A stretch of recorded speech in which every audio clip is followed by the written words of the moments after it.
um, Irregular Nouns Bingo Cards using software called Bingo Card Printer, which you can download from bingocardprinter.com.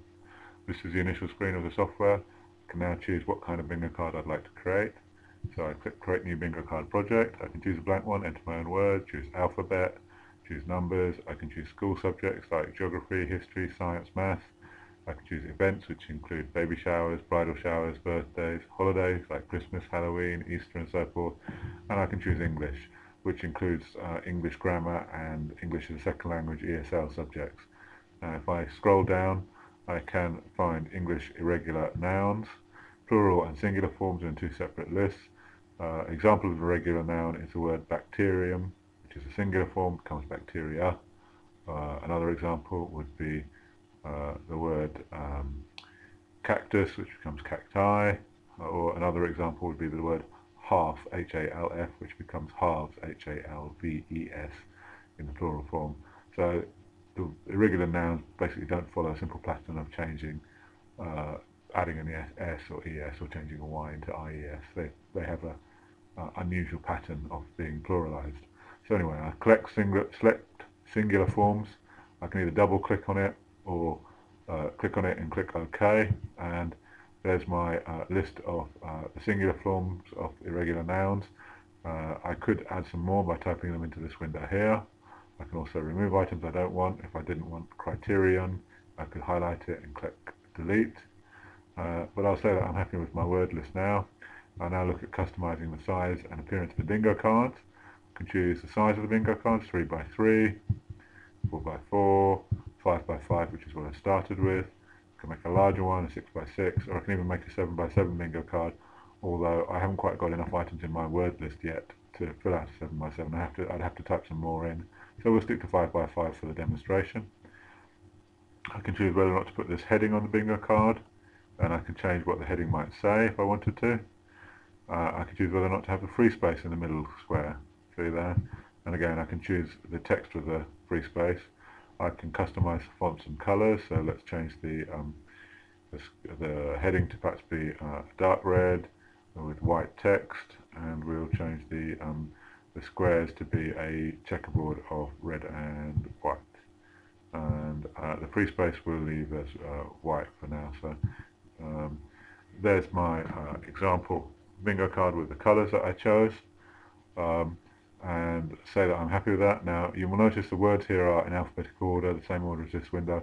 On the real bingo cards, as you'll see in a minute, the words on the bingo cards will be shuffled about randomly, so every bingo card is different. So when I do print, I will need to know about the printing options, which are shown over here. The first option is print call list. This determines whether I print an extra sheet known as a call list, which is this list of words in random order.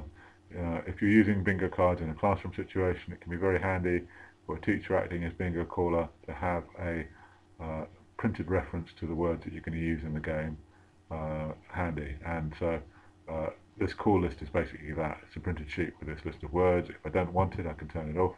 If I want it, I'll turn it on. In my demonstration, I will leave it on so you can see what it looks like. Second option here is the number of bingo cards to print per page. I could put more bingo cards on the page, but each individual bingo card will be smaller, and this will potentially allow me to save paper by printing more than one per page, although I might have to cut the paper up to give one bingo card to each student. Finally, I can choose how many bingo cards I want to print. I can put in 1, I can put in 10, I can put in 100, I can put in 1,000, I can actually put in up to 9,999, more than I'm ever likely to need, and every bingo card will be different with a different combination of words. So for my demonstration, I'll assume I have quite a large class with 50 students, just to show you how easy it is. Put 50. Now I would normally do print. I'm going to do print preview so you can see on screen what the printout would look like. First page is the call list. That's a list of words in random order. As you can see, there's quite a lot of words on this bingo card list, so it actually goes into a second column. Quite often, if you've got fewer words in your list, it'll all be in one column. But anyway, that's it. The next page is the first bingo card.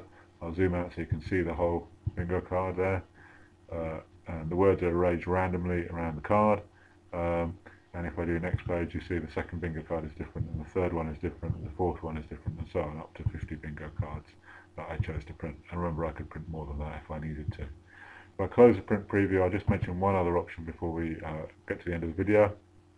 There's an option here to help the teacher or bingo caller call out items during the game without using a call list. That's called Call Game. If I do that, what happens, it will choose one word at random here, tooth, show it on the left hand side as well, all the current item and any previously chosen items. So when I click next, it will choose another word at random, and the previous item is shown underneath and the current item on the top, and so on. So when I add a third item, fourth, fifth, and so on. And eventually a scroll bar will appear on the left hand side, so I can use that as another way of acting as a bingo caller. Okay, that's it for the video. The software is called Bingo Card Printer. You can download it from bingocardprinter.com. There's a free trial version which you can download and try out for free. That allows you to create your own bingo cards from hundreds of ready-to-use templates that are included in the software. If you like the free trial version, you can then upgrade to the registered version, which allows you to do everything you've seen in this video and a lot more besides. So thanks very much. The software is compatible with every version of Windows. I think you'll want to try it out. Go to bingocardprinter.com and download the free trial. Thank you.